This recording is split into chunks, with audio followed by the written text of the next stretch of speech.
Very good afternoon, student. Today we discuss about electromagnetic radiation, which is the part of atomic structure.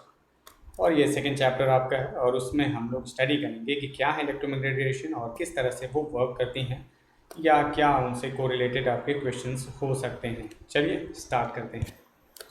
तो electromagnetic radiation में आपको एक simple सा wave जैसा structure दिखाया गया होगा। उस वेव जैसे स्ट्रक्चर को आपने कुछ इस तरह से किया है। एक सेंट्रल लाइन है, उसी के अबव एंड बिलो ये कंटिन्यूसली मूव करता है। एक्चुअल में ये 3 डायमेंशनल फॉर्म में है, ना कि 2 डायमेंशनल फॉर्म में। और ऐसा आपने देखा होगा कि कभी किसी पॉन्ड में आपने स्टोन कभी थ्रो किया हो तो उसमें भी आपको ऐसा ही वेव्स दिखा होगा। रोप के साथ भी ऐसा ही कुछ कर सकते हैं। नॉर्मल कंडीशन में होगा तो ये वेव कहलाएगा, लेकिन जैसे ही किसी चार्ज पार्टिकल की बात करें, प्रोपेगेट करता है वन टू अनदर डायरेक्शन में, तो उस कंडीशन में हम इसे कहेंगे इलेक्ट्रोमैग्नेटिक रेडिएशन। तो कुछ चीज़ें जो हम जानते हैं उनकी बात कर लेते हैं। विजिबल लाइट, फिर उसके बाद हम लोग जानते हैं अल्ट्रावायलेट रेडिएशन। अब ये विजिबल लाइट के थ्रू हम सारी चीज़ों को देख सकते हैं। अल्ट्रावायलेट रेडिएशन के थ्रू नोड को भी चेक किया जाता है। अल्ट्रावायलेट रेज से प्रोटेक्ट करता है कौन? अल्ट्रावायलेट रेज से प्रोटेक्ट करता है जो आपका ओजोन लेयर है, वो कुछ इस तरह से। लेकिन अभी जो डिस्कस करना है उसकी wavelength, amplitude, node, frequency etcetera etcetera, जो वेव्स के पार्ट्स होते हैं। तो चलिए आगे चलें, फिर उसके बाद स्टार्ट करें।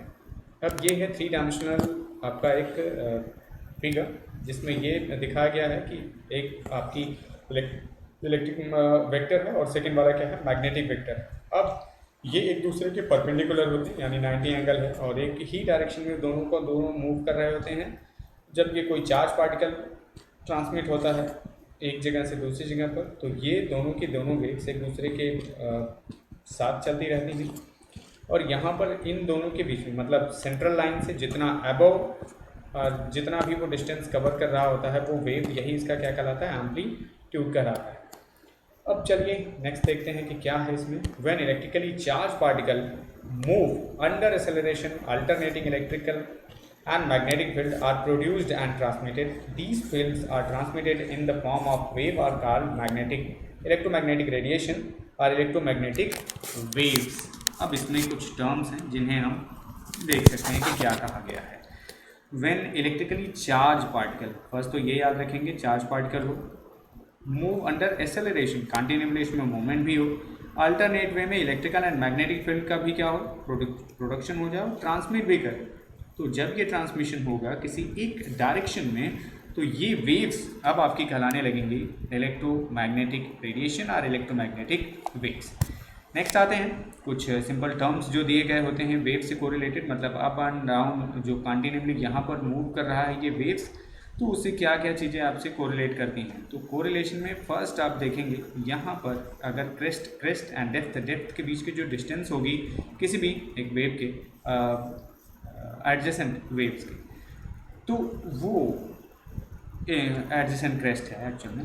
तो ये कहलाता है आपका लैम्डा, जिसे हम बोलते हैं वेव लेंथ। फिर आता है एम्पलीट्यूड, मतलब सेंटर से जितनी मैक्सिमम डिस्टेंस होती है उस पीक की, वो आपका कहलाता है एम्पलीट्यूड। फ्रिक्वेंसी की बात करें, 1 सेकेंड में नंबर ऑफ वेव्स जितने यहाँ पर जनरेट हो जाते होंगे उन्हें हम कहते हैं उसकी फ्रिक्वेंसी। क्लियर?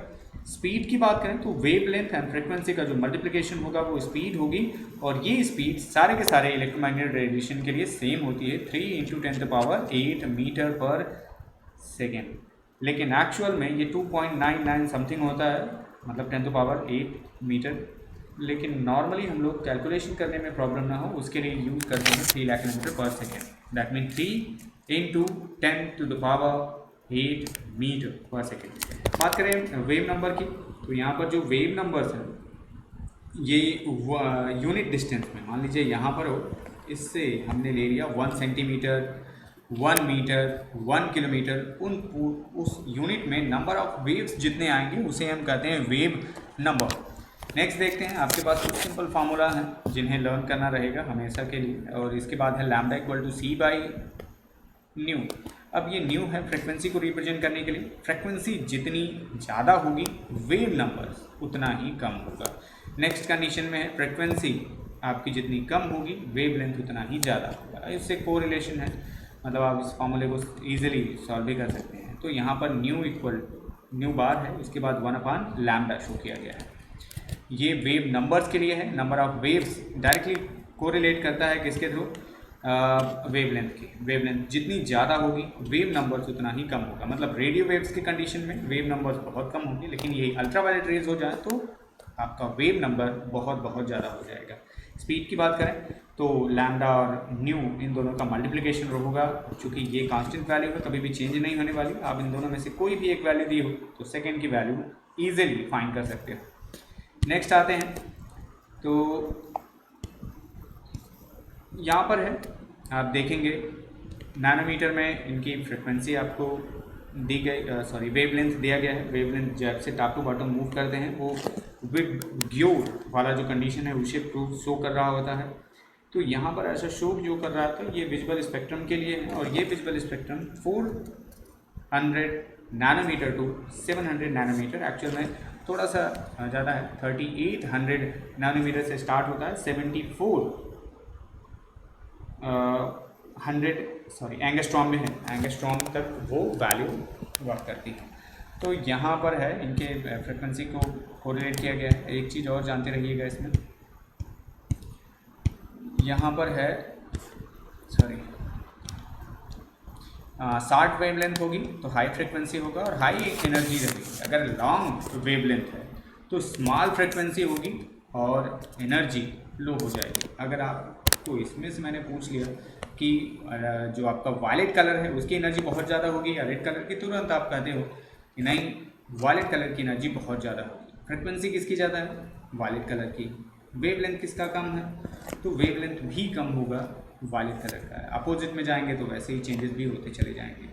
नेक्स्ट आते हैं, यहाँ पर है कुछ energy and electromagnetic spectrum. Spectrum जो उनकी फ्रिक्वेंसी होती है उनके अकॉर्डिंग ही चेंज किया गया है।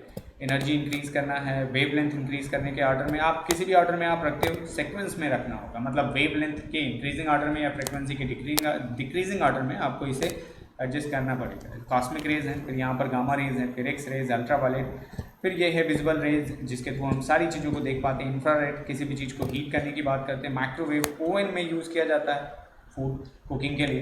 एफएम नाम से ही सुन लिया आपने कि वो रेडियो में कहीं भी यूज़ किया जा रहा होता है। एएम है, टीवी के लिए भी यूज़ करते हैं। फिर लॉन्ग रेडियो वेव्स हैं, तो ये लॉन्ग रेडियो वेव्स स्टडी करने के लिए होता है स्पेस में, जो बाकी सारी चीज़ें होती हैं।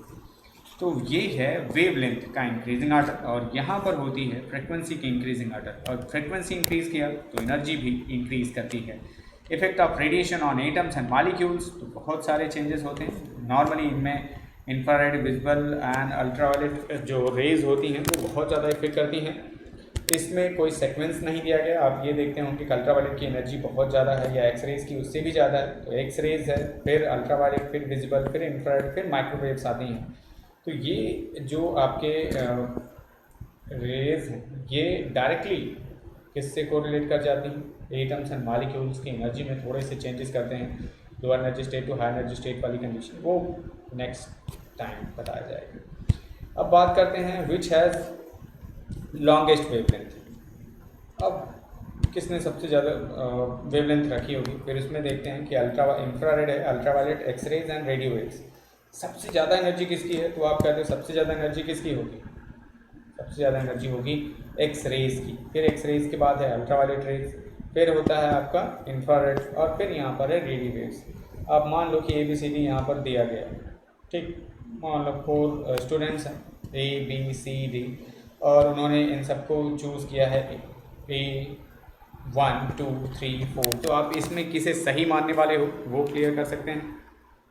तो किसे सही मान रहे हैं, सबसे लॉन्ग वेवलेंथ इसमें किसकी, हाँ तो आपने बिल्कुल सही कहा, ये है रेडियो वेव्स जिसकी वेवलेंथ सबसे ज़्यादा, दैट मीन एनर्जी सबसे कम होगी। नेक्स्ट आते हैं rank the following in order to increase in frequency. अब यहाँ पर कुछ दिए गए हैं, microwaves, radio waves, X rays, blue light, red light, ultraviolet, infrared, सबके नंबरिंग भी की गई है, और इसके अकॉर्डिंग आपको रखना है कि सबसे ज़्यादा एनर्जी किसकी होगी या सबसे कम एनर्जी किसकी होगी। क्योंकि इसमें एनर्जी फ्रिक्वेंसी इंक्रीजिंग ऑर्डर में दिया गया है, दैट मीन सबसे कम जिसकी एनर्जी होगी पहले हम उसे चूज़ करेंगे, दैट मीन ये होगा हमारा नंबर 1, ठीक। नेक्स्ट इसके बाद कौन सा होगा, रेडियो वेव्स के बाद आता है माइक्रोवेव। माइक्रोवेव के बाद किसे हम ले आएंगे, इंफ्रारेड को। ठीक, तो ये हो गया आपका थर्ड नंबर पर इंफ्रारेड। अब आते हैं यहाँ पर ब्लू और रेड। तो इसमें और इसके बाद किसकी एनर्जी होगी, तो ये है रेड की। फिर आता है कौन, ब्लू आएगा। ब्लू के बाद एनर्जी अगर किसी की कम है तो वो है आपका एक्स अल्ट्रावायलेट रेज। फिर सबसे लास्ट में आएगा एक्स रेज, यानी सबसे ज़्यादा एनर्जी होगी एक्स रेज की और सबसे कम एनर्जी होगी रेडियो वेव्स की। तो ऐसा आप लोगों ने भी चूज़ किया होगा, बिल्कुल सही है। नेक्स्ट आते हैं, वेव हैव ए फ्रिक्वेंसी। कोई भी वेव होगी, सबके पास एक स्पेसिफिक फ्रिक्वेंसी होती है, जिसके लिए जो सिंबल यूज करते हैं वो है न्यू। साइकिल पर सेकेंड या हर्ट्ज में भी हम लोग करते हैं। ऑल रेडिएशन के लिए है, अभी जो फार्मूला दिया गया था lambda multiplied by nu equal to C होता है, और C that mean 3 lakh kilometre पर सेकेंड इसकी स्पीड है। लॉन्ग वेवलेंथ होगा तो स्मॉल फ्रिक्वेंसी होगी, और शॉर्ट वेवलेंथ होगी तो हाई फ्रिक्वेंसी होगी और हाई एनर्जी भी होगी। Frequency is inversely proportional to wavelength. Clear है, वो क्वेश्चन करने के लिए था। चलिए नेक्स्ट टर्म पे आते हैं। अब हमारे पास है lambda equal to c by nu, और क्वेश्चन तो दिखा ही नहीं। चलिए देखते हैं, what is the wavelength of a radiation with 10 to the power 13 hertz. 13 photo हटा के चेक करें, ये एक्चुअल में मेगा हर्ट्ज है, और मेगा में चलिए हर्ट्ज में ही करते हैं। 10 to the power 13 है, तो साइकिल पर सेकेंड ही है। स्पीड ऑफ लाइट कितनी है, तो अभी ये कहा गया था 3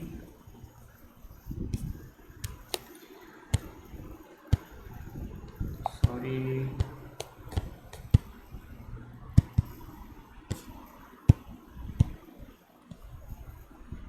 ये आ गया आपका क्वेश्चन फिर से वापस, और इसी पर हम लोग इसे सॉल्व करने वाले हैं।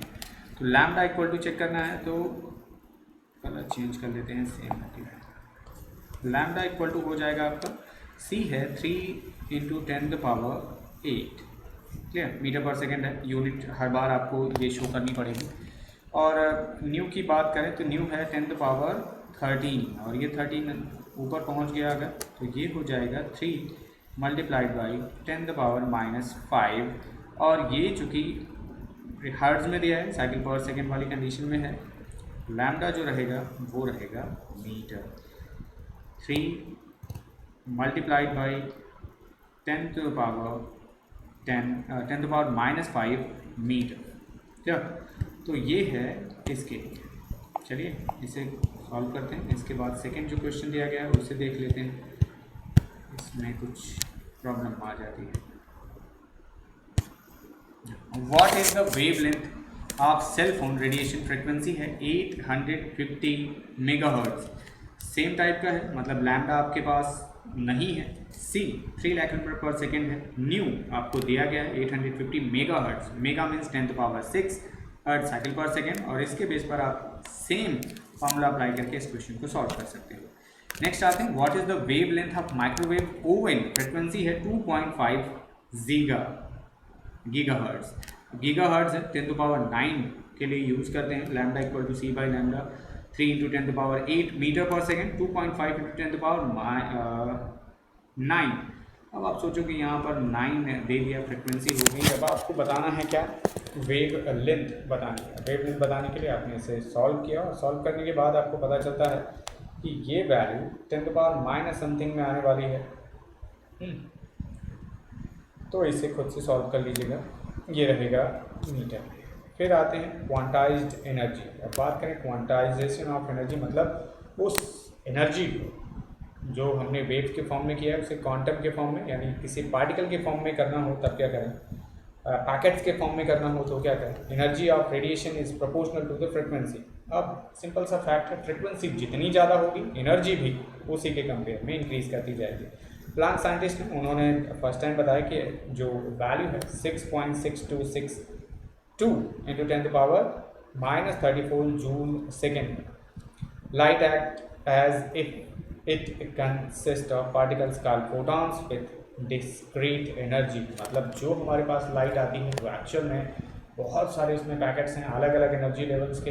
वो इंफ्रारेड भी लेकर आती है, वो अल्ट्रावायलेट भी लेकर आती है, वो विजिबल रेंज की रेज को लाती है, वो रेडिएट भी लेकर आती है। सबकी एनर्जी अलग अलग होती है और उन सबको डिटेक्ट करने के लिए अलग अलग इंस्ट्रूमेंट्स भी यूज़ किए जाते हैं। विजिबल लाइट के लिए हमारी आंखें होती हैं, उनसे काम कर सकते हैं। स्किन इंफ्रारेड को चेक कर सकता है, अल्ट्रावायलेट रेज भी इसी तरह से हैं, सबके लिए डिटेक्शन होते हैं। तो यहाँ पर रिलेशनशिप में क्या है, E is directly proportional to nu और E इक्वल टू हो जाएगा एच सी बाई लैम्डा। अब यहाँ पर H ये आपका प्लांक कांस्टेंट है जो प्रोपोर्शनलिटी कांस्टेंट कहलाता है। C हो गया स्पीड के लिए, speed of light, and lambda हो गया आपका वेवलेंथ। यानी अगर वेवलेंथ पता है, एनर्जी पता है, तो आप फ्रिक्वेंसी भी फाइंड कर सकते हो। तो चलिए शार्ट वेवलेंथ की बात करते हैं। आपसे एक सिंपल सा क्वेश्चन है, उस पर कोरिलेटेड है। Short wavelength light has, short wavelength, तो शार्ट वेवलेंथ होगी high frequency and low energy. Short wavelength है high frequency and low energy, possible नहीं, फ्रिक्वेंसी ज़्यादा तो एनर्जी भी ज़्यादा। High frequency and high energy, और हमें लगता है आप लोग ने चूज भी कर लिया होगा, ये आंसर आपका राइट है। High frequency and high energy, अगर वेवलेंथ शॉर्टर है तो फ्रिक्वेंसी इंक्रीज कर जाएगी। नेक्स्ट देखते हैं, आपको फिर से दिया गया rank the following order of increasing photon energy. अब फोटोन की एनर्जी के बेस पर आपको कुछ दिखाना है, microwave, radio wave, X rays, blue light, red light, ultraviolet, infrared, same last time की तरह है। इस बार आपको ऑर्डर इंक्रीजिंग ऑर्डर करना है फोटॉन्स की, तो फ्रिक्वेंसी के इंक्रीजिंग ऑर्डर में अगर आपने इसे रखा तो फिर से ये बिल्कुल सही होगा।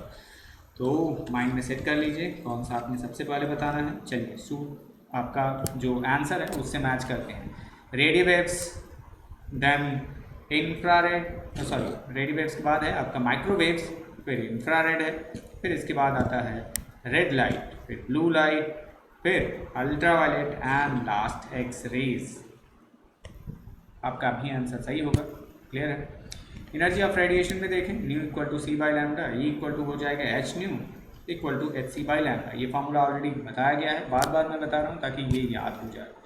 फिर चलिए क्वेश्चन है, what is the frequency of ultraviolet light with a wavelength of 230 nanometre. तो नैनोमीटर यानी जो आपका लैम्डा है वो ऑलरेडी दिया गया है। नैनोमीटर को आपको मीटर में कन्वर्ट करना होगा, 10⁻⁹ से मल्टीप्लाई करना पड़ेगा, या 2.30 इंटू 10⁻⁷ मीटर कन्वर्ट कर देंगे। और चूंकि इन्होंने पूछा क्या है, एनर्जी पूछा है, तो H 6.626 into 10⁻34 joule second, C 3 lakh kilometre पर सेकेंड, लैम्डा 2.30 इंटू 10⁻⁷ मीटर। और इसके बेस पर आप इसे क्वेश्चन को भी सॉल्व कर सकते हैं। फिर आते हैं, what is the energy of one photon of ultraviolet light with wavelength 230 nanometre. Same question है और उसका सेम ही पैटर्न होगा, तो आप इसे सॉल्व भी कर लोगे, क्लियर है। फ्रिक्वेंसी फाइंड करना है और नेक्स्ट टाइम में आपको एनर्जी भी फाइंड करनी है। फ्रिक्वेंसी मिला, एनर्जी भी मिल जाएगी। What is the energy of photon of 525 nanometre light. Energy के लिए formula E equal to h nu, E equal to h c by lambda, E equal to 6.626 into 10⁻�34। ये वैल्यू आपको लर्न करनी पड़ेगी, यूनिट भी, into 3 into 10⁻⁸ upon 5 to 5 into 10⁻⁷। अब इन calculation के base पर आपको जो आंसर सबसे सुटेबल लगे वो आंसर आपको लिखना है। चूज़ कर लीजिएगा, कैलकुलेटर हो, मोबाइल हो, किसी भी तरह से कैलकुलेट करके इसका आंसर आपको खुद से सर्च करना है, क्लियर है। नेक्स्ट आते हैं, क्वेश्चन ना जाओ पहले, what is the energy of a mole of 230 nanometre of photons. तो मैंने क्वेश्चन सॉल्व करने की कोशिश की है। वेवलेंथ इक्वल टू यहाँ पर जो दिया है 230 नैनोमीटर, वो ऑलरेडी दिया है, आप इसे चेंज कर सकते हो, 2.30 इंटू 10⁻⁷ मीटर, 10⁻⁹ मीटर होता है, 230 है तो आपने पॉइंट यहाँ पर किया, इसलिए ये 10⁻⁷ मीटर में। 1 मोल की बात करें 6.022 इंटू 10⁻23, अब तक लर्न हो गया होगा, फर्स्ट चैप्टर में बहुत बार इसे डिस्कस किया गया है। E equal to h nu, अब इसे चेंज कर सकते हैं, E equal to h c by lambda, N, अब यहाँ पर n आ गया नंबर ऑफ मोल्स के लिए, क्योंकि 1 मोल फोटॉन्स की बात कर ली, H अभी भी Planck constant, C speed of light, lambda, और ये हो गया आपका वेवलेंथ 6.022 इंटू 10⁻23 एच सी। अब ये कैलकुलेशन आपको करना पड़ेगा। कैलकुलेशन करने के बाद ये वैल्यू जो मेरी निकली है 119.74 इंटू 10⁻⁻3, और ये 2.30 इंटू 10⁻⁷। कैलकुलेशन के लिए टीचर आपको कुछ नहीं कर सकता, आपको ये खुद से सॉल्व करना पड़ेगा। 52 इंटू 10⁴ यहाँ पर आ गया 520 किलो जूल पर मोल, मतलब जो इसकी एनर्जी है 230 नैनोमीटर, जो आपका वेव लेंथ का फोटोन है उसकी एनर्जी होगी 1 मोल की, वो 520 किलो जूल पर मोल। चलिए नेक्स्ट आते हैं, फिर से क्वेश्चन आ जाओ। क्वेश्चन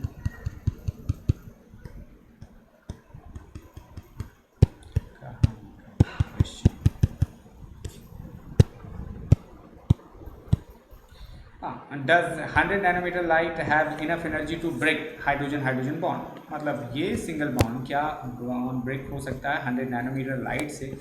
बॉन्ड स्ट्रेंथ जो इसकी है 436 किलो जूल पर मोल। अभी लास्ट टाइम की तरह आपको जो अभी दिखाया गया था, यहाँ पर आप आते हो 1 मोल सब्सटेंस की बात की गई, ये है 520 किलो जूल पर मोल, मतलब अगर ये 230 नैनोमीटर का भी होगा तब भी ये इस बॉन्ड को ईजिली ब्रेक कर लेगा। तो इस बार तो फ्रिक्वेंसी जो है वो और ज़्यादा हो गई, या उसकी जो वेव लेंथ है वो हमने और कम कर दी है। अब क्वेश्चन देखते हैं, एनर्जी ऑफ 100 नैनोमीटर फोटोन पर मोल, तो यहाँ पर है इक्वल टू NhC/λ। सारे के सारे कैलकुलेशन अभी जो पहले किया गया था 119.74 इंटू 10⁻⁻3, फिर ये हो गया 10⁻⁷। एनर्जी की जो वैल्यू मिली वो है 1197.4 किलो जूल पर मोल। बहुत ईजिली इस हाइड्रोजन की बॉन्ड को आप ब्रेक कर सकते हो।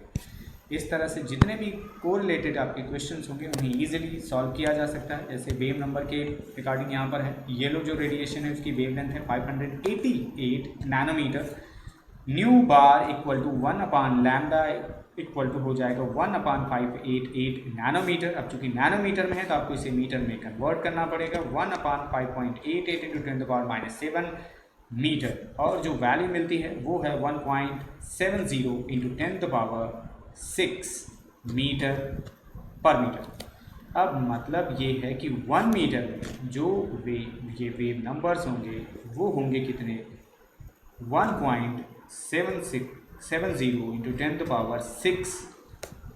ये हो गया आपके मेगा लाइन्स इसमें खींचेंगे 1 मीटर में। तो ये वेव नंबर्स के लिए हैं। ऐसे ही जो भी सारी चीज़ें आपको दिख रही होती, इससे कोरिलेटेड मैंने बहुत थोड़ा सा बताया था कि ग्राउंड स्टेट है, जैसे एनर्जी ये एब्जॉर्ब करता है, कोई भी electron low energy state to high energy state jump करता है, और जंप करने के बाद ये वापस भी लौटता है, और यही वापस लौटना इसका क्या शो करता है, ये सारी की सारी रेडिएशन मिलेगी आपको। तो चलिए आज के लिए इतना ही, आशा है कि समझ में भी आएगा। Thank you.